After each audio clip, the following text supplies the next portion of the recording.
presentation, what must be contained in your presentation. Before you start with your presentation, you need to have clear objectives. What is the goal of your presentation? What do you want to achieve? Why are you making the presentation?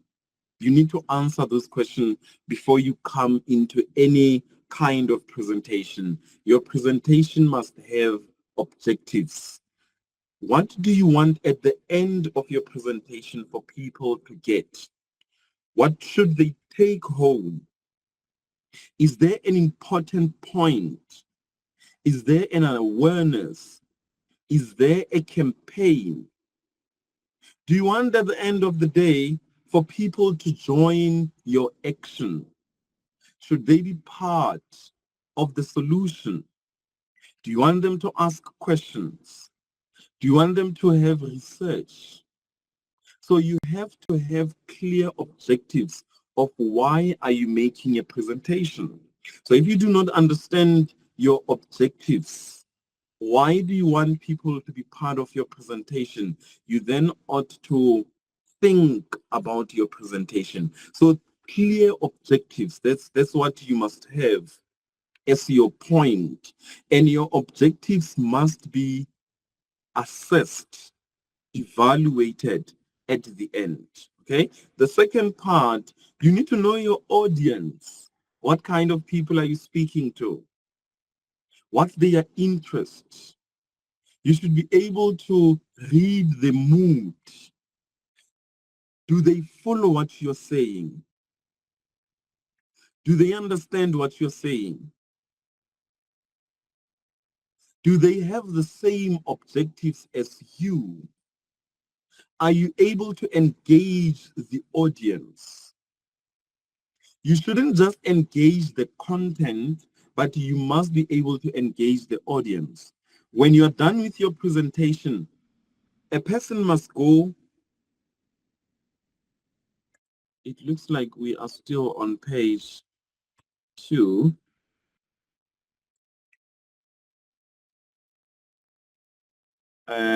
Tiffany, are you able to see page 3? Yes, now it's page 4, key focal points. Oh, okay, thank you very much. Okay, thank you very much. So these are the clear objectives I was speaking to, that you must have clear objectives. You must know your audience, okay? These are key focal points for your presentation. What type of an audience are you speaking to?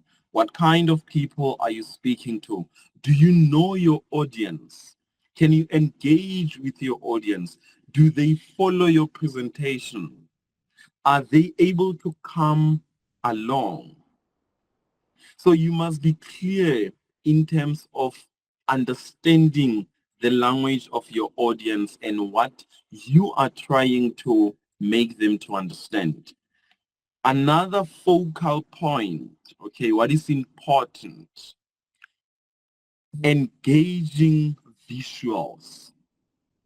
In your presentation, if you're speaking about recycling, for example, when I got in, the previous speaker was speaking about recycling. You should be able to have engaging visuals. Show us pictures. Show us videos like she did, so that your presentation can be able to give engaging content. Sometimes when you're speaking to people, they are able to remember what they have seen. They visualize, okay? We visualize as human beings. We can be able to remember things that we have seen. Now that you've seen my face, even though you can forget my name, in the next maybe 5 years, the visual will still be in your mind. You'll be able to recall, oh, I've seen this somewhere. So for your presentation to be a successful presentation, it must have engaging visuals. Your visuals should be able to attract your audience into your presentation and keep the momentum of your presentation to be very engaging. Okay. The last one is a key focal point for your presentation. You must have effective delivery. Okay, and I'm going to explain later on what exactly do I mean by effective delivery. Your presentation, your key points, your objectives, they should be able to merge the topic you're speaking about. Okay, if you are speaking, for instance, about cleaning the environment, your visuals, your delivery on cleaning the environment should leave a person encouraged to be part of. There must be a call to clean the environment. So your presentation must have objectives. It must engage the audience. It must have engaging visuals. It must also be effective on how you are delivering your content. And you must always engage with your audience so that they are able to follow what you are presenting to them. So these are the key points, okay? You must keep them in mind when you are presenting, when you are making a presentation, when you are preparing for your presentation. You must do a lot of research on what do you want to achieve? What's the main point of your presentation? What do you want people to get? At the end of your presentation, what must we take home? So this will inform what goes into your presentation as indicated here. The things that we must not do, okay, in our presentation, we must avoid the following, okay? We must avoid the first one, reading directly from the presentation. Your presentation must have key points, clear objectives, key points. Avoid not engaging with your audience. If you are speaking to a group of 100 people, you cannot just face them because you are looking at your presentation, you are looking at your slide, you are not engaging with the audience that is in front of you because you want to read word by word. My name is Daniel. I love playing basketball, and you are not looking at your audience. Okay, so you should avoid all the time reading directly from your presentation. How do you do that? How do you avoid reading directly from your presentation? It's when you have done your research. It's when you know what you're going to speak about. It's when you have clear objectives. What do you want to achieve with your presentation? The second thing, you must never overload slides with text. The reason why we have, be it a PowerPoint presentation where you have live visuals, you must have key points. People are interested in your presentation, in your mind, in your knowledge, in your lived experience.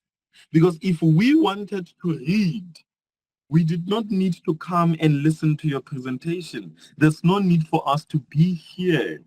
Okay? So you must avoid having a lot of text. People must remember key points.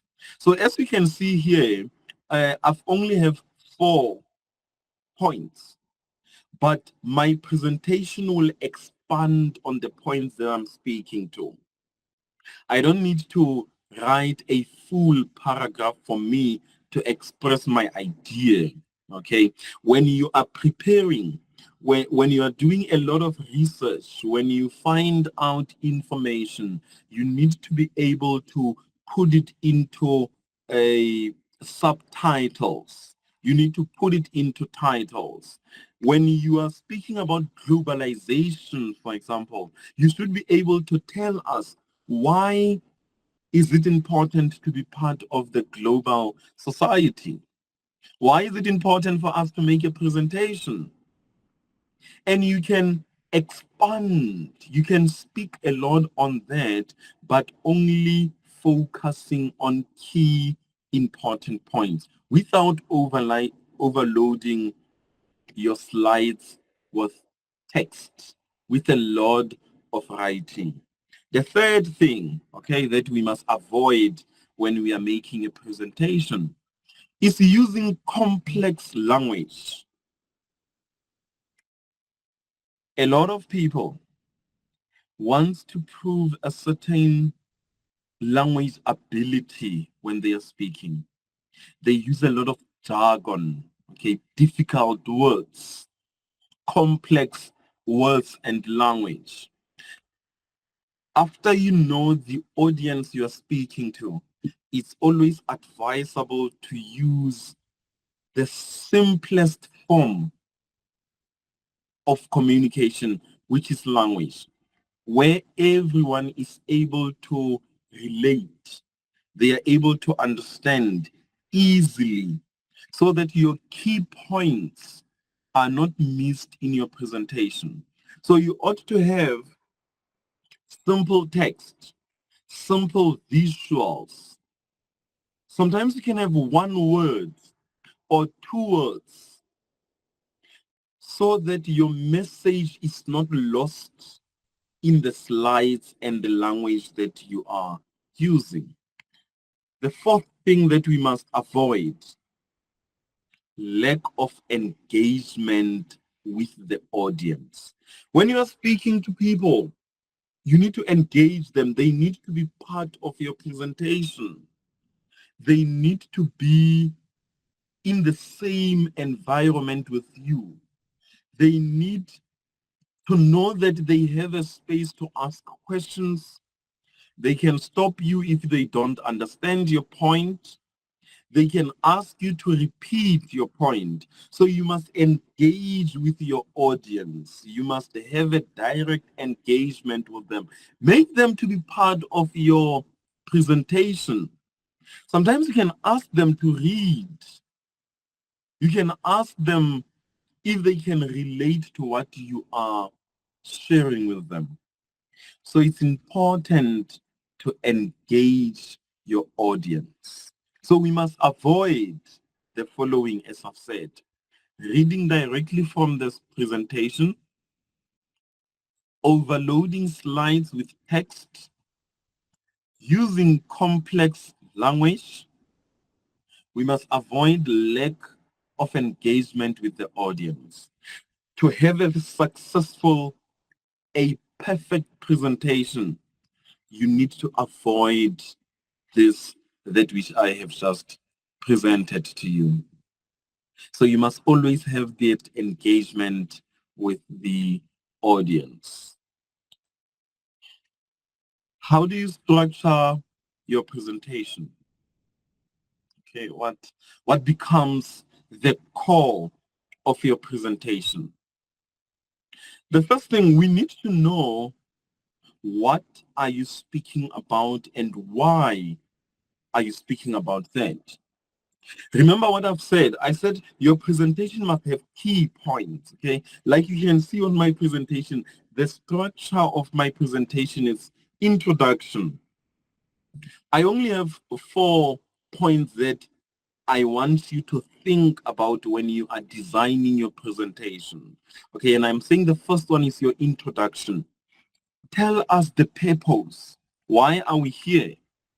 Why are you listening to this particular presentation? Because we want to get tips on how to have a successful presentation. Okay, so you need to have an introduction that can spark attention. You can start by a quote. You can start by a question. Then define to us the purpose of your presentation. If you are telling us about recycling, why should we be interested in recycling? So this can be your introduction. You can tell us of the dangers of not recycling, for example. You can tell us about the dangers of pollution. Are we aware of the personal contribution that we are making to pollution. So your introduction must be able to engage, give us the purpose. What are you speaking about? Why? What is the problem? Okay, so that we find in your introduction. So when you are starting a presentation, always remember your introduction must tell us why. What? Okay, you tell us what. What are you going to speak about? And you also tell us why. Why are you speaking about that? What sparks your interest for that conversation? The second part of your presentation, which is the structure, your presentation structure. You must have a main body. What is your goal? This is where you take us into confidence. This is where you communicate your key ideas. Okay. What do you want us to achieve? This is where your objectives. Remember, I said you must, on your key focal points, you must have clear objectives. So the body of your presentation gives us the reason behind, the ideological perspective. What is your idea? What are the main points? You tell us how. How do we stop pollution? What is the first thing that we need to do? What are the different methods that we can apply for us to reduce pollution? How do we come up with awareness campaign so that we can educate both the school students but also the community at large? This is where you start to canvass your points. This is where you state and explain to your audience the main part of your presentation. So the body of your presentation gets into the details of your presentation. Why is it important? For what purpose? How is recycling going to save life? How is it going to save the marine life? How is it going to make sure that the ocean is clear? What is the sustainable goal? What is the objective? So your presentation structure within the body, your second, your third, your fourth, your fifth, if you're having 10 slides, at least 7 of those slides must speak to your objectives. They must answer your objectives. That's the main part of your presentation. It must contain the important part of your presentation. Whether you're speaking to students, whether you're presenting to a company, whether you're presenting to a board, you must be able to give us the body of your presentation. Again, the structure of your presentation should include storytelling. People are interested in your lived experience. Okay, they want to see how you've been able to apply some of the solutions and proposals you are giving them. Why are you saying that we must take care of the environment? How do we take care of the environment? You can tell your own story of how you were able to use a recyclable bottle. Maybe one day you forgot because every morning you need to have some coffee, okay? You need to have some tea, but you went to 7-Eleven, for example, you went to a convenience store, you get there, you realize that, oh, I don't have my cup with me, but I really need to have some coffee, because if I don't have coffee, my morning becomes very long. So you can take us into your confidence. You can bring lived experience in your presentation while driving your main points, because you must have objectives. In order to achieve your objectives, you need to relate that to lived experiences. So that's where storytelling makes your presentation to be superb, to be perfect, to be successful. Storytelling. So it's what drives your points. This is what makes people to be interested in what you are saying, in the engagements. This is how you are able to get your audience to engage with you. Storytelling. So it's a very focal point of your presentation. You should be able to give people an understanding of what you want to achieve. And you do that by relating lived experiences. And then you can come to the conclusion, okay? So this is how your structure should look like. You'd have a conclusion, okay, where in your conclusion, you now summarize your key points. You remind people of the most important part. And I'm just going to demonstrate now. Again, if I am telling you about the presentation structure, I'm saying you must have, one, an introduction. Secondly, you must have a main body where you are speaking about the key points of your presentation.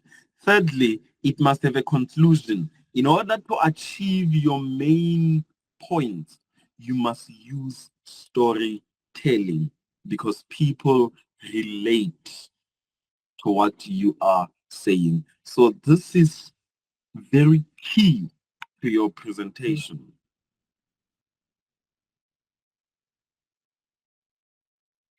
Now, another aspect which is key is verbal communication.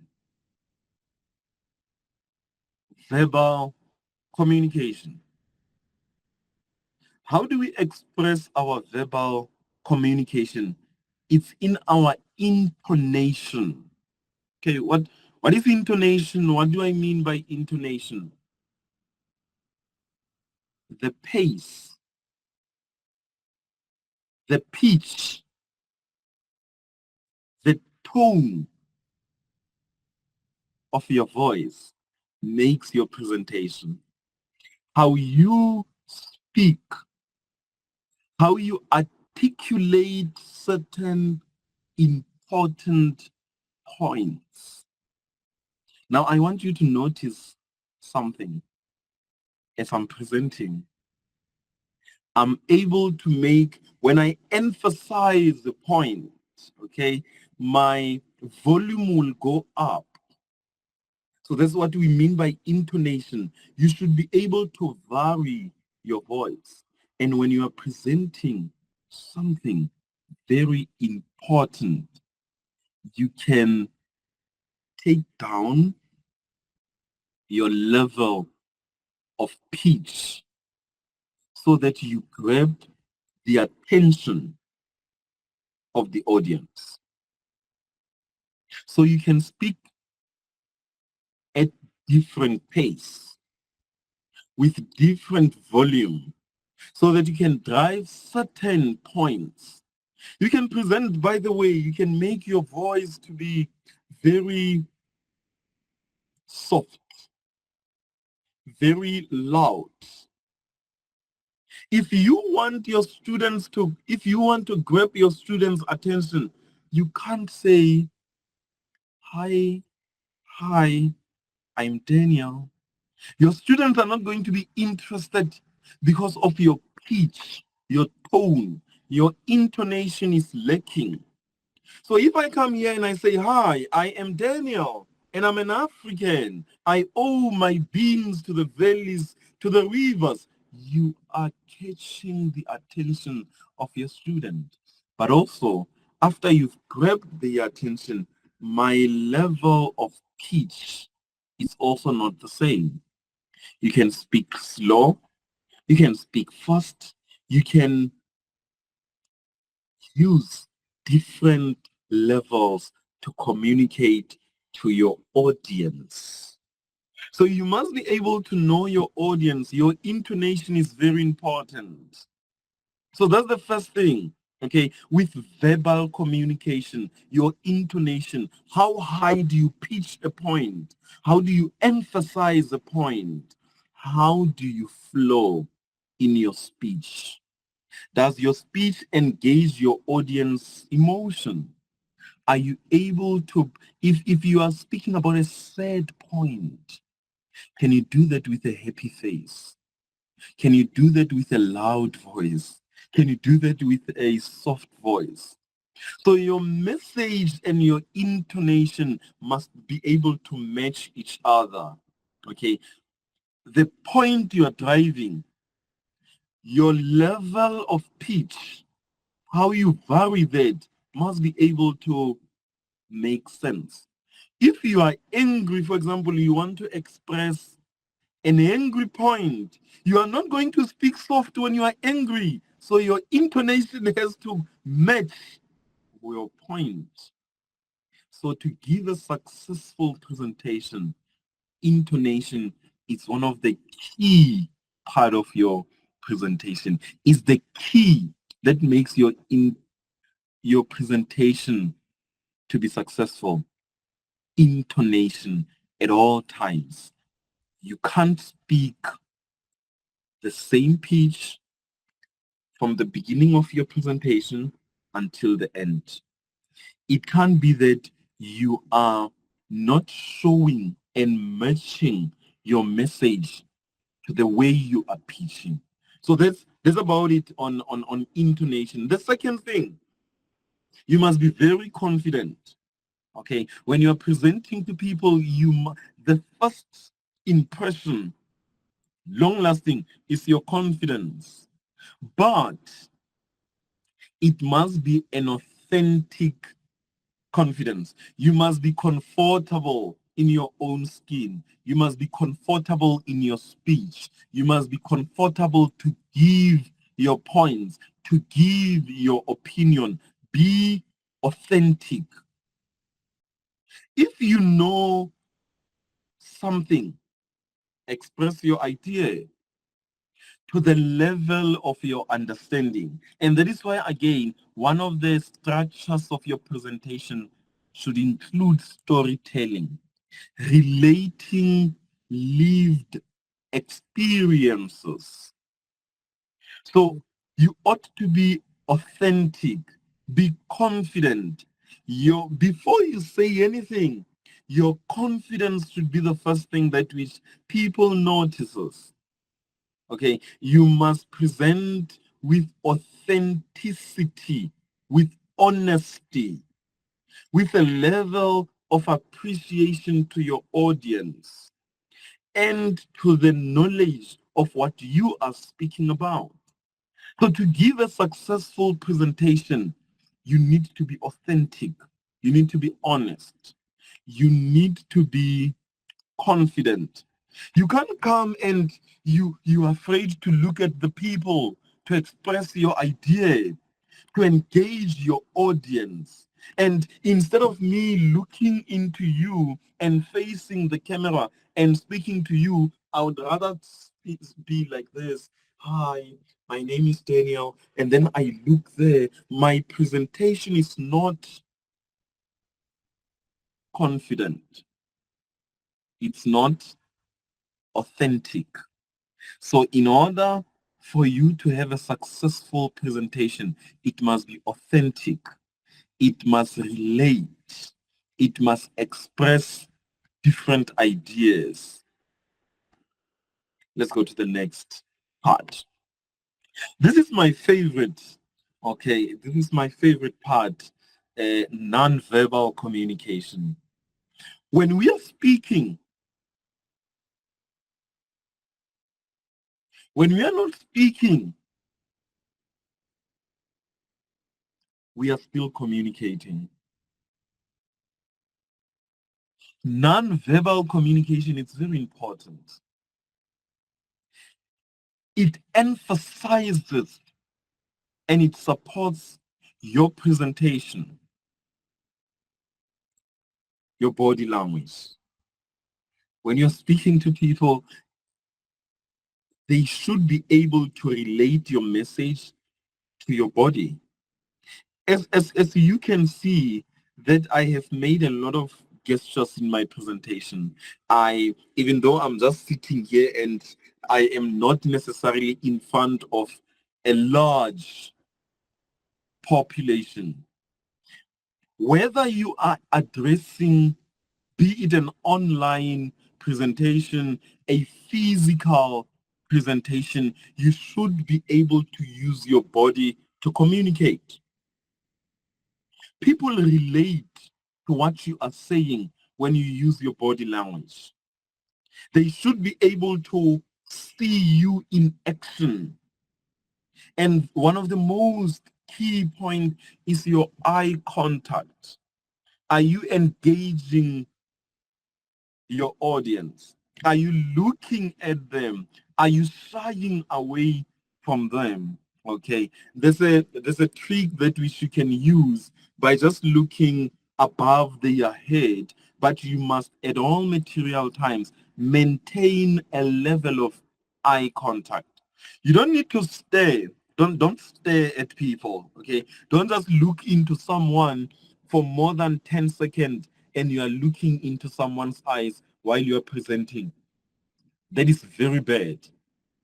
You are making your audience to be uncomfortable because now they will start to fix themselves. They will think that there's something wrong with them.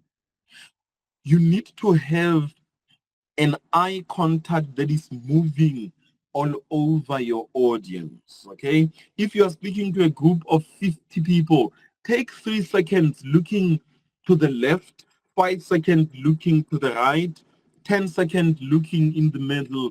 Move your eyes. There must be that communication and there must be eye contact with your audience at that level without staring at them. You cannot come into a presentation and you are looking at the slides, your audience are here, they are looking at you, but your focus is on the slide. You are only speaking to the slides. Your focus is on the slide. Your eyes are on the slide. That's a disaster. So even though you have a slide in front of you, you have a presentation that you've prepared, you have visuals, you have an audio, you have a video you want to share with the people you're presenting to, with your audience, engage them. Don't just focus on your slideshow. Don't just look all the time on your slideshow. Don't face away from your audience. If your audience is here, you need to maintain eye contact. So you can't face there and you start making your presentation while you are looking there. You need to maintain a level of eye contact. The third important part of non-verbal communication are your gestures. When you emphasize a point, when you emphasize an important point, and let me demonstrate. In Taiwan, there are 40,000 cups that are used daily. It's our responsibility to save the ocean. If we did not, we will not have any food. Our ocean, the fishes, and the marine life will suffocate.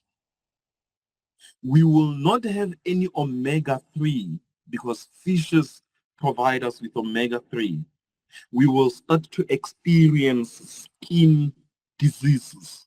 We can have cancer because we will lack nutrition in our body. It will be easy for us to get sick. We will not be able to think properly because of the lack of omega-3. What am I doing? I am showing these body gestures because I want to drive a certain point home. So your gestures suggest to your audience that you know what you're speaking about. You understand the key objectives and goals. So non-verbal communication makes you to engage with your audience, but also to drive your points home. When you are speaking, you must equally have pauses. When you pause in the middle of your presentation, you allow for people to think about what you've just said. You see, now you are thinking because when you are making a presentation and you pause, you allow for an engagement, a thought process. People are able to engage the content you are giving them. So it's important to have gestures, to have pauses, and lastly, your facial expression. You should be able to express your ideas, and your face must also engage what you're saying. If you have a sad face, we are expecting that what you're going to tell us is sad. You can't come into a presentation and you're like, I love the ocean. I love going into hiking. Yeah, I really love the ocean. I love swimming. It's so important. I love it. When your face is not articulating a certain message, if you are speaking about something sad, but you are smiling, you are misrepresenting your points. People are unable to engage, relate your facial expression with what you are saying. So to give a successful presentation, your face must also tell the story. It must do the communication on your behalf. So if you have to express a sad point, your face needs to be sad. If you are emphasizing an important point, your face ought to show, just like you do with students. Students would know. Sometimes you don't need to tell them that I need your attention, but your facial expression will show. And at times you would smile because what you're saying is either funny or it expresses happiness. So you ought to have non-verbal communication when you are making your presentation. You need, and I'm just going to go through them in conclusion. Non-verbal communication is important because non-verbal communication, it speaks, it articulates the message that you want your audience to then get. So this, in conclusion, is what makes a successful presentation. Let me quickly just go back to the executive summary, okay, on how to give a successful presentation. I went with you through the key focal points, what you must focus on. What are your objectives? What do you want us to achieve? Okay? What to avoid? What you shouldn't do in your presentation? The presentation structure, how you should tell, how you should present, what must be the aim, the objectives, the solutions, the problem. You can even bring statistics. Your call to action. What do you want us to do? Have you achieved your goal? And the last important part of your presentation is verbal and non-verbal presentation. So let me thank you, ladies and gentlemen, for having given us your attention and allowing us to give you some of the tips, basic, key, important tips on how to give a successful presentation. So those are the 4 basic and the main important points about your presentation. Your presentation must always, as I've said, engage the audience. Okay? So I have reserved 10 minutes for us to then engage with the presentation that I have just done. So I would like for you to either, and this is how you engage a presentation at the end. You can ask questions, you can give feedback, you can have comments. So you must all the time, after your presentation, you must have time for people to engage your presentation, to ask you questions, to give their comments, to give their perspective. So all the time, you must have a slot for question and answer session, for comments, for people to give their perspective. So now that we've come to the end of our presentation, I have reserved also 10 minutes at least for you to engage on what I have just submitted. So I am gonna allow for questions, engagements, comment. So it will be important if we could be able to have some comments. So you are most welcome to then give your reflection, to give us feedback, to ask questions.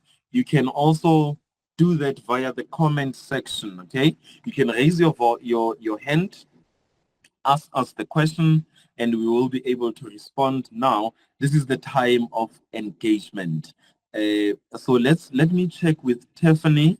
The chat box is also open to take some questions and then we can engage. Tiffany, thank you very much. I am going to then allow for questions. If you can facilitate that, it will really be appreciated. And then we can wait for feedback, questions and comments, and then we'll respond to them in the last minute. Thank you very much for your attention, and I hope that you've been able to learn a thing or two. Also, you can bring that as a comment. Over to you, Tiffany.